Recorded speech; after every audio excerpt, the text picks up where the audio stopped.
Hello and welcome back to our channel. Today we will be making Firini, which is a traditional Afghan dessert that consists of custard, cake, and fruit. To make the cake, you'll need 3 cups of all-purpose flour, 2 cups of granulated sugar, 1/4 cup of almond flour, 1 tablespoon of baking powder, half a teaspoon of baking soda, and a teaspoon of kosher salt. You're going to whisk all of your dry ingredients together just to make sure they're completely incorporated and thoroughly mixed through.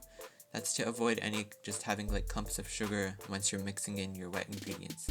Then, to make your wet ingredients, you're going to add 1 1/4 cups of buttermilk, or you can use 1 1/4 cups of milk and 2 tablespoons of vinegar whisked together to make it sour, just like we did here. And after that, you're going to need 2 whole eggs as well as 5 egg yolks, and 2 tablespoons of any neutral oil or vegetable oil, as well as 1 tablespoon of vanilla extract. Then you're going to combine your milk and your eggs, and here you're going to want to whisk very thoroughly just to avoid having any egg yolks that aren't broken into the mixture. To prep your cake pan, you're going to want to use something that'll make sure that the cake doesn't stick after it's done baking. We just use the butter wrapper from when we're going to add the butter to the cake. You can also use parchment and cooking spray. Then you're going to want to add about 1 cup of room temperature butter to the cake. Make sure that the butter is at room temperature, because if it's not going to cream into the flour. It's just going to be like big chunks and it won't completely incorporate with the flour, which is not what you want. After your butter is completely mixed in with the flour, you're going to make a small well and add your wet ingredients in thirds. This is to avoid just clumps of flour flying everywhere, and making sure that your wet ingredients are completely incorporated and mixed evenly before adding in any more. As you're mixing, you just want to make sure that any of the clumps of flour are being completely incorporated into the batter as well. You don't want to have any of the flour remaining after you're done mixing. When you finally add the last third of the mixture, make sure to mix the batter about 1 to 2 minutes more, just to make sure that there's a little bit of gluten development in the cake after it's done baking. That'll give it some structure, but it'll still be soft and not like bread. We also added a sheet of parchment here and cooking spray just to make sure that the cake didn't stick after we got it out of the oven. Spread your batter in an even layer just to help it with lift and baking in the oven. You don't want to have just batter in one spot.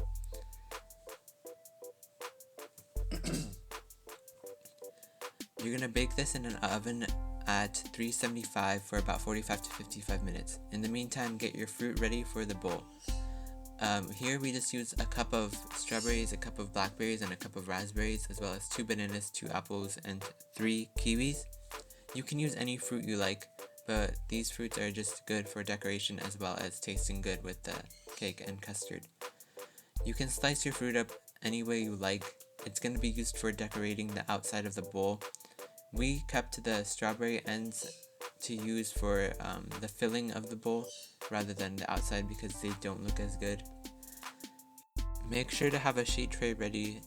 It just helps with being organized and keeping all your fruit in one spot for when you're decorating.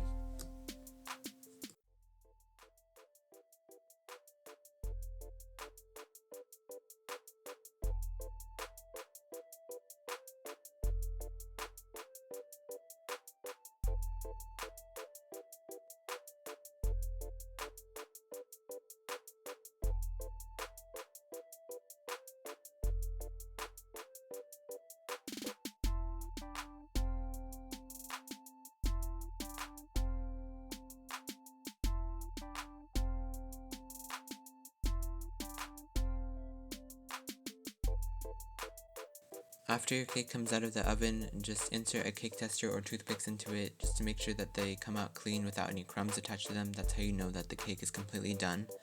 Then let them cool for a while before breaking them into crumbs like this. The crumbs are going to be used for the filling later on. To make the custard, you're going to get 3 liters of milk and divide it later. You're also going to need 1 cup of granulated sugar, and some custard powder. We separated 3 cups of milk from the 3 liters and added the custard powder and sugar to that one as per the instructions on the box. You can also make your own custard if you like, but we did not do that. We also added a little bit of cardamom to the custard, which is a personal choice if you'd like to or not. Then you're going to want to set the milk on the heat and let it come to a boil before adding in the rest of the custard.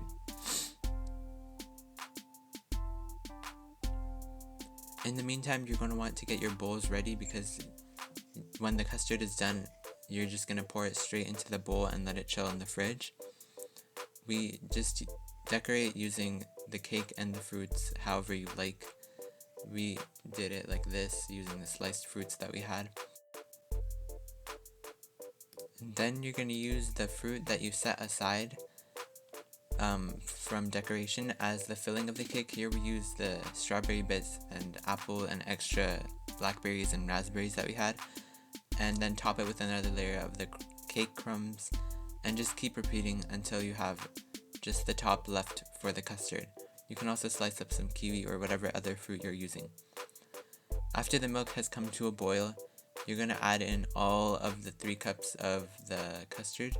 Just do it in parts, make sure that the custard is evenly mixed before adding in any more.